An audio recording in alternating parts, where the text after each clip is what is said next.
ये समस्या खाली इस बात की नहीं है कि सादुल्ला नगर का कौन सा मार्ग गड़बड़ है। आप यहाँ पे 2-3 बहुत बारीक चीज़ें समझिए और देखिए इसको। पहली चीज़ क्या है कि सादुल्ला नगर क्षेत्र को करीब करीब बलरामपुर जनपद में शामिल हुए या बलरामपुर जनपद बने हुए 27 बरस हो चुके हैं, और भी 4-6 महीने पहले आपको एक रोडवेज़ मिली है जो दिन में 1 चक्कर या 2 चक्कर लगाती है। इस क्षेत्र के लिए सरकार ने या मंडल ने या जनपद ने कभी ये नहीं सोचा कि इसको सुचारू रूप से एक बस दे दिया जाए। दूसरी बात पे आते हैं हम लोग कि इस क्षेत्र की जो दूरी है वो दूरी इतनी ज़्यादा है कि लोकल लेवल पे कोई चीज़ मैनेज नहीं हो पा रही है। हमें बार बार मैं इस बात को उठाता हूँ कि सड़कों की समस्या इतनी बदहाल है। आप बताएं, इस सरकार ने सबसे ज़्यादा काम सड़क और बिजली पे किए हैं, सबसे ज़्यादा प्रचारित प्रसारित भी है सारा काम सड़क और बिजली की वजह से हुआ है। अब हम सड़क पे आ जाएं तो बड़ी मुश्किल से हम लोगों का दर्जी कुआं सादुल्ला नगर गौरा चौकी मार्ग जो था जिसका रिपेयर वर्क पूरा हुआ। दूसरी रोड पे आ जाएं, अगर हम लोग सादुल्ला नगर स्थित शिव मंदिर से धुसवा रोड पर जाने लगे, वो रोड पूरी टूटी हुई है, पानी भरा हुआ है, गड्ढे पड़े हुए हैं। कोई आवाज़ उठा देता है तो 2 ट्राली 3 ट्राली ईंटा अद्धा उस पर गिरा दिया जाता है। दूसरी चीज़, आप रेहरा विकास खंड से लेकर सादुल्ला नगर आने वाली रोड को देखिए, सिंगल रोड है, अधिकांश जगह पे वो टूटी हुई है, कोई सुनवाई नहीं है। गड्ढा मुक्ति के नाम पे उसको पाट दिया जाता है। तो जो रेहरा विकास खंड के साथ ये सौतेला व्यवहार किया जा रहा है उसका कारण है सिर्फ यहाँ का भौगोलिक परिस्थिति, भौगोलिक परिवेश। मैं आपको बताऊं, भौगोलिक दृष्टिकोण से देखिए, लाइट आप हमको क्यों नहीं दे सकते हैं, उसका कारण है आप कुआनों के अंदर खंभा लगा नहीं सकते, तो आपको लाइट या तो घारी घाट से देंगे या मनकापुर से देंगे। आपने मनकापुर से लाइट दी, आप सभी क्षेत्रीय लोग हैं, आप सबको पता है कि कितनी बार 33 केवी की आपकी लाइन पूरी तरीके से फेल हो जाती है, पहली चीज़। दूसरी चीज़, आपके लोकल लेवल पे 11,000 के खंभे गिर जाते हैं, उसके बाद आपकी जो लोकल फॉल्ट होती है तार खंभे ट्रांसफार्मर की, ये आती है। तो समस्याएं यहाँ पे इस तरीके से व्याप्त हैं कि आपको पूरा उसको समझना होगा। अब सड़क और बिजली की बात रही, अब आप दूसरे मुद्दों पे आ जाइए। आपको लगता है क्या कि यहाँ पर सड़क बिजली से व्याप्त खाली यही मुद्दा है कि लाइट नहीं आ रही है? पूरी तरीके से ग्रामीण क्षेत्र है। आप बताइए, दतौली शुगर मिल को छोड़ दीजिए तो पूरे विकास खंड में कोई भी इंडस्ट्री फैक्ट्री और लगी है? नहीं लगी है। तो इसका मतलब मुख्य आय का स्रोत यहाँ का कृषि है। हम तो चलिए जैविक कृषि कार्य करते हैं, हमको सरकार से खाद की जरूरत नहीं। खाद की भी समस्या बहुत ज़्यादा व्याप्त है इस समय, इस विकास खंड में खाद की समस्या बहुत ज़्यादा व्याप्त है। अब आ जाते हैं और एक बात पर कि यहाँ पर किसी ने इस बात की चिंता नहीं उठाई। सरकार की बहुत सारी योजनाएं कागजों में दब के दीमकों के भोजन बन जाती हैं किसी तरीके से। आप बताएं, नंदनी योजना, पशुधन योजना, बहुत सारी योजनाएं हैं, क्या ज़मीन पे वो उतर पाती हैं? नहीं उतर पाती हैं। क्या आपकी कोई भी ऐसी योजना सरकार की है जिसमें जैविक खेती के लिए प्रोत्साहित किया जाता है? हमको सरकार ने कुछ 1 किलो 1.5 किलो मेढ़ुआ फ्री में दिया। सरकार जो ही मोटे अनाज है, काकुन, सांवा, कोदो, मेढ़ुआ, इन सब की बीज लगभग फ्री में बंटवा रही है। क्या यहाँ के किसानों को अवेयर करने के लिए किसान मित्र लगाए गए? किसी ग्राम सभा में है? तो जो सादुल्ला नगर क्षेत्र या फिर रेहरा विकास खंड के साथ सौतेला व्यवहार किया जा रहा है, इस व्यवहार को पूरी तरीके से बंद करना चाहिए। मुझे नहीं लगता यहाँ पर राजनीति से ज़्यादा और कुछ अच्छा होता है। तो कृपया इन समस्याओं पे ज़मीनी स्तर पे काम करें और रेहरा ब्लॉक को जल्द से जल्द बलरामपुर से छोड़ के जहाँ इसकी भौगोलिक परिस्थितियों के हिसाब से उसको होना चाहिए, जनपद गोंडा में शामिल कर दिया जाए। तो सर ये बताइए कि क्या शासन प्रशासन तक एक बार पत्र भेजे गए थे, अनुस्मारक पत्र की तैयारी है, अगस्त के बाद उसकी तैयारी हो जाएगी। दूसरा, कुछ ऐसी भी पहले पता चली है बात कि इसकी पत्रावली कुछ संभवतः राजस्व परिषद में या कहीं पे विचाराधीन है, उसकी भी खोज की जा रही है, क्योंकि 27 वर्षों से उसकी किसी ने सुध नहीं ली है। पहले ये हुआ था कि इस विकास खंड को भौगोलिक रूप से अगर देखा जाए तो इसको गोंडा में ही होना चाहिए, लेकिन अगर ऐसा हुआ है कि इसको गोंडा में ना रख के बलरामपुर में रखा गया है तो इसकी कौन सी राजनीतिक अड़चन रही है या किसको इसका लाभ मिलना था जिसने इसको ऐसा कर दिया कि रेहरा ब्लॉक को फिर से बलरामपुर में अनायास रूप से विसर्जित कर दिया गया। आप अनुमति दें तो मैं एक प्रश्न आपसे पूछूं, इस क्षेत्र का आदमी इलाज कराने कहाँ जाता है? शादी के सामान लेने कहाँ जाता है? बिजली कहाँ से आती है? अगर आपको यहाँ से लखनऊ जाना है तो वाया बलरामपुर जाएंगे या वाया गोंडा जाएंगे? खाली डिस्टेंस की बात नहीं, हर जिले का जो सीमावर्ती क्षेत्र होता है वो जनपद से 60, 65, 70 किलोमीटर की दूरी पे होता है। नहीं, और बता दें, गन्ना समिति आपकी कहाँ है? बनकापुर, जनपद गोंडा।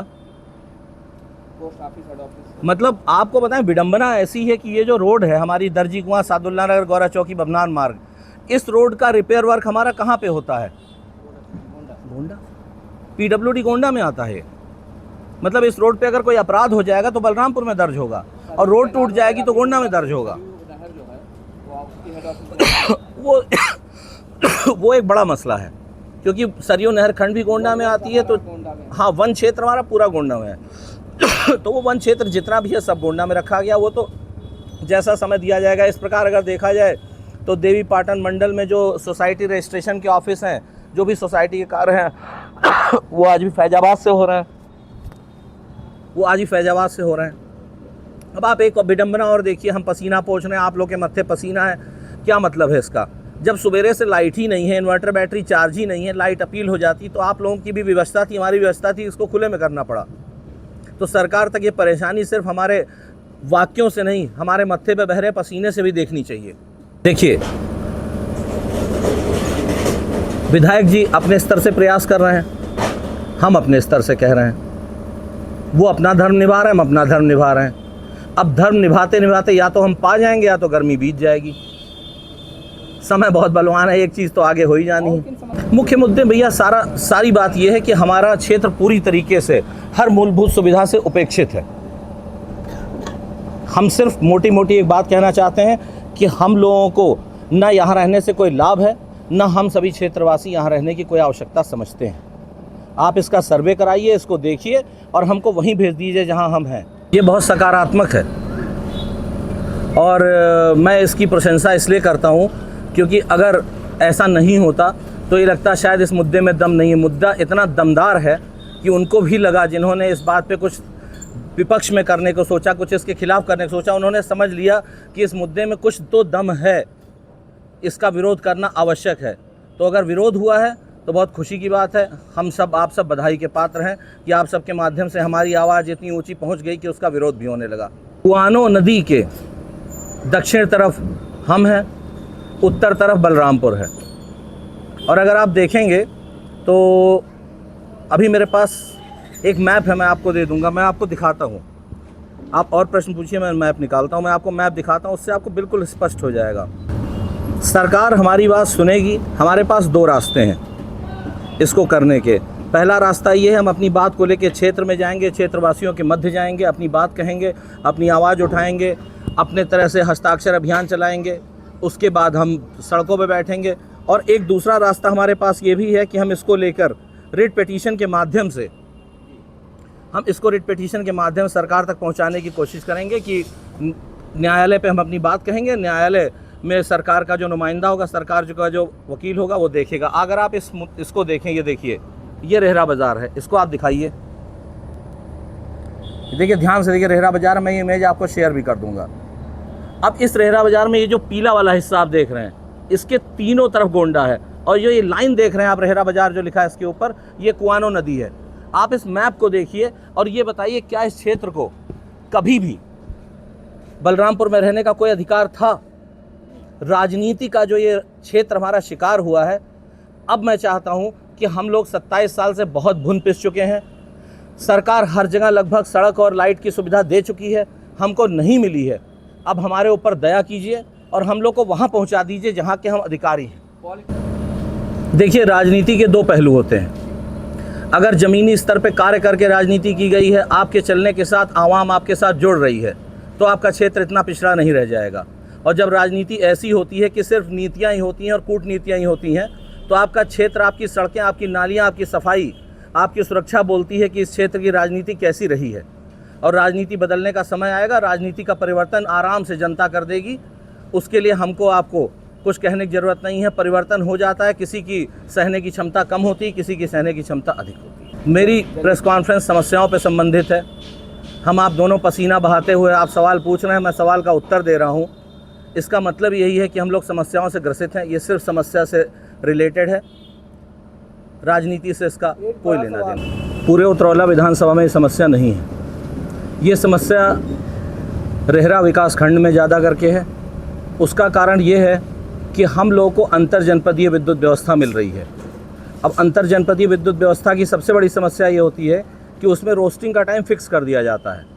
उसके बीच में अगर कोई लोकल फॉल्ट आ रही है या कोई मेजर फॉल्ट आ रही है तो वहाँ पे ये समस्या बहुत बड़ी हो जाती है, क्योंकि आपको जो 2-3 घंटे बीच में लाइट मिल रही है वो रोस्टिंग के टाइम से जुड़ जाती है आके, तो एक पूरे स्पैन में टाइम लाइट चली जाती है। जैसे मान लीजिए 7 से 10 लाइट गई, 10 बजे आपके यहाँ कोई फॉल्ट आ गई, जो 10 से 1 रहनी है वो लाइट आपके यहाँ नहीं रह पाएगी, वो 1 से 4 फिर कटेगी, तो सीधे आप सुबह से लेकर शाम के 4 बजे तक खाली हो गए। ये जो रोड की बात आप कर रहे हैं, तो सबसे बड़ा जो प्लस पॉइंट ये है कि आपके सादुल्ला नगर शिव मंदिर से होते हुए और बैराज बुजुर्ग चौला होते हुए एक रोड गया, काफ़ी समस्या उस पर देखिए। नहीं, अब देखिए इसको अलग तरीके से बताना पड़ेगा। देखिए 2 बातें यहाँ पे प्रमुख रूप से आ रही हैं। जल भराव की समस्या हो रही है। देखिए हम लोग का जो ये क्षेत्र है ये ग्राम सभा है। 2 आपने जो क्षेत्र बताया वो 2 ग्राम सभाओं की बात की, ग्राम सभा गुमा फातिमा जोत है और एक ग्राम सभा सादुल्ला नगर है। इन सब जगहों पे जो जल इकट्ठा करने का स्रोत है उसको साफ़ कराना चाहिए, उसको क्लीन कराना चाहिए, और ब्लॉक के माध्यम से या फिर तहसील स्तर के अधिकारियों SDM के माध्यम से तक आप लोग को ये बात पहुंचानी चाहिए और उनको देखना चाहिए कि क्यों ऐसा कार्य नहीं हो पाया है। हर ग्राम सभा को सफाई कर्मचारी मिले हैं, हर ग्राम सभा को सब कुछ सारी सुविधाएं मिली हुई हैं। अगर आप देखेंगे तो कागज़ों पे सारा बजट पास हो चुका होगा। ग्राम स्वराज पे आप जाके चेक कर सकते हैं कि इससे संबंधित कितना बजट निकला हुआ है। उसके लिए RTI भी पड़ सकती है, उसके जवाब देने के लिए ये लोग उत्तरदायी हैं।